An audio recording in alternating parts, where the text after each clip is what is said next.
Hello friends, in this video we are going to study how to protect the generator from the reversal of power. So let us study it in detail.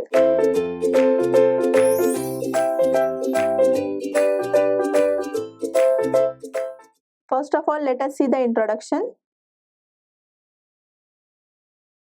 So basically when the input to the turbine is stopped, the generator continues to rotate as a synchronous motor, and while doing so it will take the power from the bus bars. It then rotates at the synchronous motor and the turbine acts as the load. So this interchanging, that is, it rotates as the synchronous motor whereas the turbine acts as the load. So motoring protection is mainly for the benefit of prime mover and load coming on the generator bus while motoring. So reverse power protection measures the power flow from bus bar to the generator which is running as the motor. Now our equipment was the generator, but now it is running as the motor. This is because the power flow has reversed. Hence, the reverse power protection is very important. Normally, the power taken in most cases is low, that is of the order of 2 to 10% of the rated power. Power factor and current will depend on the excitation level.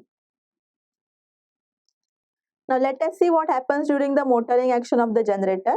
So when the generator operates as the motor, the power flow from the bus bar to the machine and the conditions in the three phases are balanced. Hence, single element directional power relay sensing the direction of the power in each phase is enough when the generator is acting as the generator. Also, the CTs for the reverse power protection may be either at the neutral end or bus bar end of the generator winding. Also, their setting depend upon type of the prime mover that is used to drive the generator. Intentional time lag is provided in the reverse power protection so that protection does not operate during system disturbance and power swing. So it is necessary that system remains inoperative when there are certain disturbances or the power swings. For this purpose, the intentional time lag is also provided. So here the figure shows diagram for the reverse power protection. This is our prime mover, then this is our generator. Here we have the reverse power relay, then there is one CT and there is one PT. This is the generator circuit breaker. As the prime mover fails, the power flows from generator to the prime mover. This is called as reversal of power flow. A synchronous generator is expected to supply active power to the system under the normal operating condition. If the turbine, that is a prime mover, fails, then what will happen? Generator connected to the system will continue to operate as the synchronous motor, and in this case it will draw the power from the system.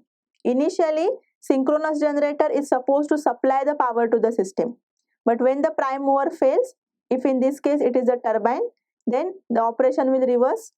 The synchronous generator will act as the motor and it will draw the power from the system. So in this case the power flow has reversed. So the reversal of power flow due to the loss of excitation can be detected with the use of reverse power relay. Steam turbine. Time delay sensitive directional relays are said to operate on the somewhat less than 3% of the rated power. Back pressure steam turbines set should be protected with sensitive reverse power protection. The blades of such steam turbine may get overheated quickly. So for large turbo generator which is of back pressure type, non-condensing steam turbines, then sensitive reverse power protection with the sensitivity of the order of 0.5% of the rated power has to be preferred. So basically reversal of power takes place due to the loss of excitation, that is the excitation which is provided by the prime mover. So if the prime mover which is used is the steam turbine, then this type of precautions need to be taken. So the relay should have directional stability for the relay operating zone, which is as shown in figure below. So this is the operating characteristic for the reverse power protection. This complete circle shows us the generator zone. Then this is the motoring zone. This is the directional power relay which will not operate for the generating zone. But if the generator starts acting as the motor, then in that case directional power relay will operate. Next is reciprocating engine. So motoring is harmful to the engine. Hence reverse power protection should be sensitive enough and the engine must be disconnected from the generator during the motoring. Next is hydraulic turbine. So the water turbine is generally fitted with mechanical devices which detect the low water flow, because such flow causes the cavitation and cavitation can be harmful for the water turbine, that is hydraulic turbine.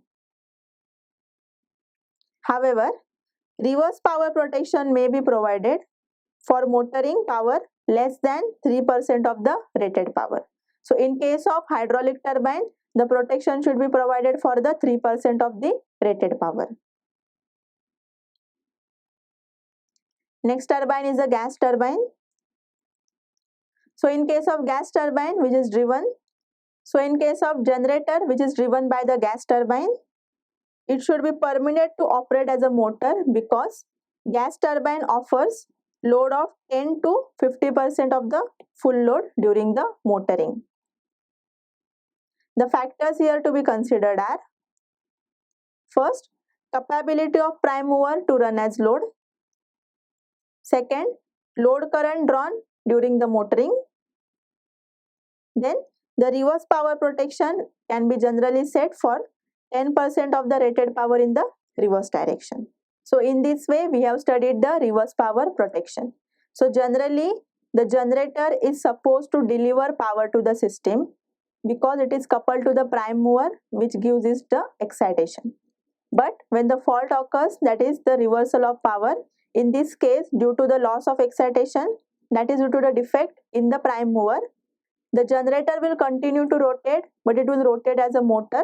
So it will enter in the motoring zone. As a result, it will draw the power from the system. So to detect this, we have to use the reverse power relay. Thank you friends for watching this video.